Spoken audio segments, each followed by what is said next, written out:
레위기 14장 말씀 보겠습니다.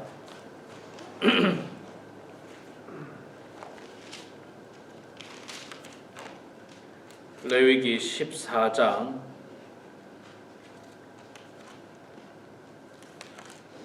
1절부터 32절까지만 봉독하겠습니다. 레위기 14장 1절부터 32절까지 말씀 볼 때에 제가 석절 읽고 우리 성도님들께서 한 절 읽고 교독하겠습니다. 제가 먼저 석절 읽습니다. 여호와께서 모세에게 말씀하여 이르시되 나병 환자가 정결하게 되는 날의 규례는 이러하니 곧 그 사람을 제사장에게로 데려갈 것이요 제사장은 진영에서 나가 진찰할지니 그 환자에게 있던 나병 환부가 나았으면 제사장은 4절 제사장은 그 사람을 받을 자를 위하여 명령하여 살아있는 새 2마리와 배삭목과 통색 실과 물초를 가져오게 하고 제사장은 또 명령하여 그 새 하나는 흐르는 물 위 질그릇 안에서 잡게 하고 다른 새는 산채로 가져다가 백향목과 홍색 실과 우슬초와 함께 가져다가 흐르는 물 위에서 잡은 새의 피를 찍어 나병에서 정결함을 받은 자에게 7번 뿌려 정하다 하고 그 살아있는 새는 들에 놓을지며 정결함을 받은 자는 그의 옷을 말고 모든 털을 밀고 물로 몸을 씻을 것이라. 그리하면 정결하리니 그 후에 진영에 올라올 것이요 자기 장밖에 미래를 먹을 것이요 7째 날에 그는 모든 털을 밀되 머리털과 수염과 눈썹을 다 밀고 그의 옷을 빨고 몸을 물에 씻는 것이라. 그리하면 정하리라. 8째 날에 그는 흠 없는 어린 수양 2마리와 1년 된 흠 없는 어린 암양 1마리와 또 고운 가루 10분의 3 에바에 기름 섞은 소재물과 기름 한 록을 취할 것이요 정결하게 하는 제사장은 정결함을 받은 자와 그 물건들을 회막문 여호와 앞에 두고 어린 수양 1마리를 가져다가 기름 하나과 아울러 섞은제로 드리되 여호와 앞에 흔들어 요제를 살고 그 어린 수양은 거룩한 장소 곧 속죄제와 번제물 잡는 곳에서 잡을 것이며 속건 제물은 속죄 제물과 마찬가지로 제사장에게 돌릴지니 이는 지극히 거룩한 것이니라. 제사장은 그 속건 제물의 피를 취하여 정결함을 받은 자의 오른쪽 귓뿌리와 오른쪽 엄지 손가락과 오른쪽 엄지 발가락에 바를 것이요 제사장은 또 그 한 록의 기름을 취하여 자기 왼쪽 손바닥에 따르고 오른쪽 손가락으로 왼쪽 손에 기름을 찍어 그 손가락으로 그것을 여호와 앞에 7번 부을 것이요 손에 남은 기름은 제사장이 정결함을 받은 자의 오른쪽 귓뿌리와 오른쪽 엄지 손가락과 오른쪽 엄지 발가락 곧 속건 제물의 피 위에 바를 것이며 아직도 그 손에 남은 기름은 제사장이 그 정결함을 받는 자의 머리에 바르고 제사장은 여호와 앞에서 그를 위하여 속죄하고 또 제사장은 속죄제를 드려 그 부정함으로 말미암아 정결함을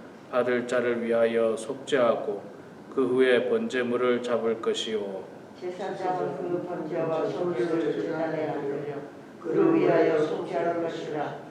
그리하면 그가 정결하리라. 만일 그가 가난하여 그의 힘이 미치지 못하면 그는 흔들어 자기를 속죄할 속건제를 위하여 어린 수양 1마리와 소제를 위하고 고운 가루 10분의 1 에바에 기름 섞은 것과 기름 한 록을 취하고 그의 힘이 미치는 대로 산비둘기 2이나 집비둘기 새끼 2를 가져다가 하나는 속죄제물로 하나는 번제물로 삼아 8째 날에 그 결례를 위하여 그것들을 회막문 여호와 앞 제사장에게로 가져갈 것이요 제사장은 속건제의 어린 양과 기름 한 옥을 가져다가 여호와 앞에 흔들어 요제를 삼고 속건제의 어린 양을 잡아서 제사장은 그 속건제물의 피를 가져다가 정결함을 받을 자의 오른쪽 귓뿌리와 오른쪽 엄지 발가락과 오른쪽 엄지 손가락과 오른쪽 엄지 발가락에 바를 것이요 제사장은 그 기름을 자기 왼쪽 손바닥에 따르고 오른쪽 손가락으로 왼쪽 손에 기름을 조금 찍어 여호와 앞에 7번 뿌릴 것이요 그 손에 기름은 제사장이 정결함을 받을 자의 오른쪽 귓뿌리와 오른쪽 엄지 손가락과 오른쪽 엄지 발가락 곧 속건제물의 피를 바를 곳에 바를 것이며 또 그 손에 남은 기름은 제사장이 그 정결함을 받는 자의 머리에 발라 여호와 앞에서 그를 위하여 속죄할 것이며 그는 힘이 미치는 대로 산비둘기 한 마리나 집비둘기 새끼 한 마리를 들이되 곧 그의 힘이 미치는 대로 한 마리는 속죄제로 한 마리는 소제와 함께 번제로 드릴 것이요 제사장은 정결함을 받을 자를 위하여 여호와 앞에 속죄할지니 나병 환자로서 그 정결 예식에 그의 힘이 미치지 못한 자의 규례가 들어하니라. 아멘. 네, 오늘 또 새벽에 나오신 우리 사랑하는 성도님들 모두 축복하고 환영합니다. 자, 오늘 레위기 14장 말씀 읽었습니다. 레위기 14장은 어제 말씀에 이어서 나병 환자가 나음을 받았을 때 나았다라고 선포하고 또 나았다라고 하는 사실을 제사장이 알려주는 그런 과정에 대해서 기록을 하고 있습니다. 어제도 말씀드렸습니다만은 나병에 걸린다는 것은 대단히 불행한 일이고 또 안타까운 일입니다. 더군다나 전염성이 있기 때문에 그 당시 가족들과 떨어져 있어야 되고 공동체에서 떨어져 나가 성 밖에서 그러니까 사람들이 사는 성 밖에서 생활을 해야 하는 좀 안타까운 질병 중에 하나입니다. 우리가 작년 재작년 코로나로 말미암아서 참 많은 사람들이 고통을 당하고 어려움을 겪을 때 비슷한 일을 당했죠. 예. 격리를 했습니다. 격리. 코로나에 걸린 사람은 따로 이 격리를 했는데 이 격리를 하는 게 참 안타까운 일이에요. 제가 들은 이야기 중에 실제로 이제 있었던 이야기입니다. 들은 이야기 중에 코로나에 어떤 분이 걸렸어요. 코로나에 걸렸는데 가족들하고 같이 있는데 이제 혼자 걸린 거죠. 혼자 걸려서 혼자 격리를 해야 되는데 격리할 곳이 마땅치 않아서 백야대에다가 백야대에 이제 이렇게 그 여러 가지 어떤 도구들을 집어넣는 창고 같은 집이 이렇게 하나 있잖아요. 보통 있는 집들이 있는데 거기를 정리해서 거기서 이제 숙식을 하셨대요. 근데 거기서 자니까 아무래도 춥잖아요. 추워서 이 불을 약간 뗐는데 그 불을 뗀 게 잘못돼서 돌아가셨어요. 그 불을 뗀 게 잘못돼가지고 추워서 이제 불을 떼고 잤는데 그게 어떻게 잘못돼서 가스가 나와가지고 그래서 돌아가셨다 하더라고요. 그래서 참 그 이야기 들으면서 이 코로나가 얼마나 사람을 불행하게 만드는가 참 안타깝다 그런 생각을 많이 했고 저는 코로나에 안 걸렸습니다만 저희 어머님이 한국에서 코로나에 걸렸는데 저희 어머님도 초창기에 이제 걸려가지고 격리를 하셨대요. 격리를 하는데 이제 나라에서 무슨 호텔인지 뭘 이제 잡아가지고 이렇게 막 수용소처럼 격리를 해서 밥 갖다 주는 대로 먹고 아침 저녁으로 열 재고 이렇게 해가지고 일주일인가 얼마인가 있다가 다 나음 받고 집으로 돌아왔다. 그 이야기를 제가 어머니를 통해서 들었는데 참 가족들과 격리되어서 투병을 해야 된다는 참 불행한 일입니다. 그래서 이 나병이 참 무서운 병인데 그럼에도 불구하고 이 나병이 또 낫기도 하는 것 같아요. 예. 감사한 것은 나을 수 있다는 거죠. 이 대부분 중병으로 가기도 하지만 또 개중에는 그 병이 좀 호전되어서 낫는 사람도 있습니다. 코로나도 뭐 걸리는 사람이 있고 안 걸리는 사람이 있는 것 같아요. 그러니까 어떤 몸속에 우리가 알 수 없는 어떤 면역 체계라든지 그런 것들인데 나병도 마찬가지인 것 같아요. 그것들이 잘 걸리거나 혹은 그것을 잘 몸속에서 받아들이지 못하고 자생적으로 치유하지 못하면 중병으로 가는 거고, 또 어떤 사람은 그것이 자생적으로 치유가 되면서 서서히 낫는 그런 상황도 있습니다. 자, 그런데 이제 이게 나았을 때 어떤 과정을 거쳐서 공동체로 가족으로 다시 돌아갈 수 있는지를 오늘 말씀을 통해서 쭉 이야기하는데, 몇 가지 중요한 것은 제사장에 가서 보여야 된다. 제사장은 그 사람이 성 안에 들어오는 것을 허락하지 않고 제사장이 성 밖으로 나가서 관찰하게 되는 거죠. 그 말은 뭐 우리가 잘 알다시피 전염될까봐 그런 거예요. 그 사람이 들어왔다가 전염될까봐. 그래서 제사장이 성 밖에 나가서 보고 판별을 하고 7일 동안 기다립니다. 뭐 한 번 보고 너 나았다 이렇게 결정 내리는 게 아니라 나았다고 생각돼도 7일 동안 격리를 또 통해서 진짜 완전히 나았는지 그것을 이제 판별을 하죠. 자, 그렇게 7일이 지나고 완전히 나았다 싶으면 그 다음에는 이제 제사장을 중심으로 4번에 걸쳐서 제사를 지내게 됩니다.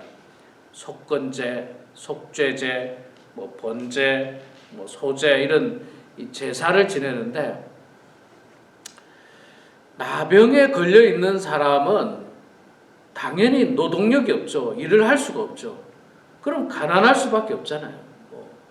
그 사람이 무슨 돈이 있겠습니까? 나병에 걸린 사람은 구걸을 해서 먹을 수밖에 없어요. 어디서 구걸을 해서. 그런 사람이 양이나 염소나 소나 이런 걸 잡아서 제사를 지낼 수가 없습니다. 그래서 이 오늘 말씀해 보면요, 그 사람이 힘이 닿는 대로 라는 표현을 쓰고 있고, 주로 산비둘기나 집비둘기, 이게 굉장히 흔했거든요. 굉장히 흔하고 굉장히 싼 가격, 그리고 잡을 수도 있잖아요. 비둘기는 잡을 수도 있죠. 예. 그래서 그걸 통해서 하나님 앞에 제사를 지내게 하고 있는 것을 볼 수 있습니다. 그리고 굉장히 이 상세하고도 세세하게 지금 기록을 해놓고 있어요. 자, 이 말씀을 통해서 우리가 알 수 있는 거는요, 제가 어제 나병이 죄와 비슷하다라고 했는데, 이 죄가 한번 지으면요, 참 여러 사람을 힘들게 하고 고통을 줄 수 있습니다. 죄가. 그래서 죄를 안 짓는 게 가장 좋고요. 죄를 지었다라고 하면은 그 죄에 대한 문제를 하나님 앞에 나아가 자복하고 회개하고 용서를 구하는 것뿐만 아니라, 본문에 나오는 속건 제물은 이제 이웃에게 어떤 피해를 끼쳤을 때 드리는 제사거든요. 내가 어떤 나병을 통해서 이웃에게 피해를 끼쳤거나 어떤 죄를 통해서 이웃에게 피해를 끼쳤을 때 속건 제사를 드려서 이웃에게 또 용서를 구하는 과정들이 다 있습니다. 그래서 여러분, 이게 우리가 죄를 지었을 때, 누군가가 죄를 지었을 때 그 죄를 용서하는 것은 당연한 겁니다. 당연히 용서해야 됩니다. 왜냐하면 하나님께서 우리를 용서하셨으니까 우리도 이웃을 향해서 용서하는 게 당연한데, 그런데 무턱대고 용서는 없습니다. 그러니까 그 사람이 자신의 잘못을 인정하고, 그리고 자복하고 회개하고 진심 어린 회개를 통해서 용서함을 받는 거지, 그냥 뭐 아무것도 안 했는데 또 뉘우치지도 않았는데 진심으로 회개도 안 했는데 용서가 먼저 이루어질 수가 없는 것입니다. 그래서 이런 구약의 어떤 이 다양한 제사의 과정들을 거쳐서 마지막에 가서 이제 제사장이 다 정결하게 됐다라고 판별을 하고 그를 집으로 돌려보내는 아주 복잡하고도 여러 과정을 거치듯이, 우리가 하나님 앞에 죄를 지었을 때, 공동체 속에서 죄를 지었을 때 그 죄의 문제를 해결하는 방법은 그 사람은 아무것도 안 하고 마치 아무 일이 없었던 것처럼 자신은 죄인이 아니라고 생각할 때 용서함을 받을 수가 없습니다. 우리가 하나님 앞에 죄 지었을 때 우리도 마찬가지예요. 하나님 앞에 자복하고 회개하고 진심으로 뉘우치는 마음으로 용서를 구할 때 우리가 용서를 받을 수 있지. 전혀 자신이 죄인이 아니라고 생각하고 또다시 그런 죄를 반복해서 저지르고 이런 사람에 대해서는 하나님께서는 그런 사람까지도 용서하시지는 않는다는 것입니다. 그래서 우리가 이 용서의 과정도 굉장히 중요합니다. 공동체 속에서 용서의 과정도 굉장히 중요하고 또 우리가 하나님 앞에 용서를 구하는 것 역시 굉장히 진지하고 정확한 과정들이 필요해요. 자복하고 깨우치고 뉘우치고 진심으로 회개하고 이런 과정들을 통해서 우리가 용서함을 받을 수가 있는 것입니다. 그리고 앞서 말씀드린 대로 하나님은 그 나병 환자를 긍휼히 여겨 주셔서 그가 감당하기 어려운 재물을 가지고 제사를 지내게 하지 않고 그가 할 수 있는 대로 힘이 닿는 대로 가장 저렴한 이 산비둘기나 혹은 집비둘기 한 마리 두 마리를 통해 가지고 제사를 지내게 해 주셨다는 겁니다. 그는 당연히 나병에 걸렸었기 때문에 그게 없는 거예요. 그러니까 우리도 하나님 앞에 용서를 구할 때 있잖아요. 우리가 하기 어려운 어떤 것들을 하나님께서 요구하지 않습니다. 우리의 진심 어린 회개 그것만 있으면 돼요.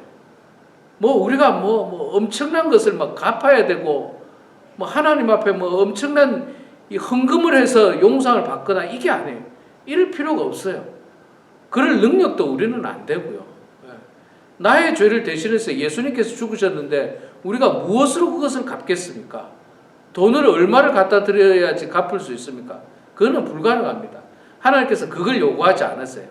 우리의 힘이 닿는 대로 가장 중요한 것은 우리의 진심 어린 마음이에요.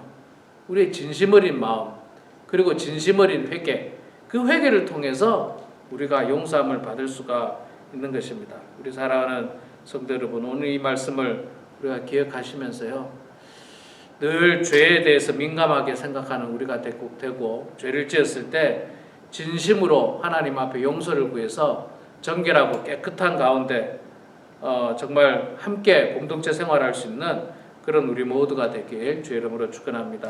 아멘. 기도하겠습니다. 사랑의 아버지 하나님, 은혜를 감사합니다. 오늘도 저희들의 단잠을 깨워주시고 이 새벽 미명에 주님 전에 나와서 찬송하고 말씀 보고 기도하면서 축복된 하루를 시작하게 하시니 주여 감사합니다. 아버지 하나님, 정말 하나님은 우리가 죄를 짓지 않고 정결하고 깨끗하고 순결하게 이 땅에서 살기를 원하셨지만 그러나 우리는 세상 욕심에 이끌려서 또 우리 마음속에서 솟아나는 끝없는 정욕과 욕심에 이끌려서 하나님의 영광을 가리고 또 하나님 뜻대로 살지 못하고 우리 마음대로 살 때가 많이 있음을 고백합니다. 주님, 저희들을 용서하여 주시옵소서.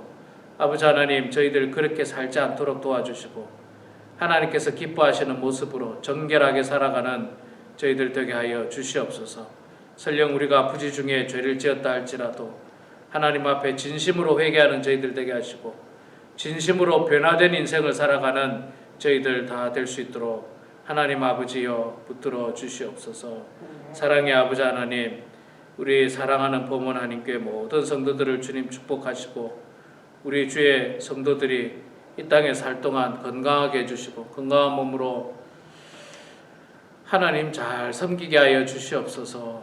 시간만 보내는 어리석음을 범하지 않도록 도와주시고 나의 생명이 다하는 그날까지 최선을 다해서 주님의 나라를 위하여 헌신하고 주의 몸된 교회를 위하여 헌신하고 또 복음을 전하는 데 쓰임 받는 주의 백성들 되게 하여 주시옵소서.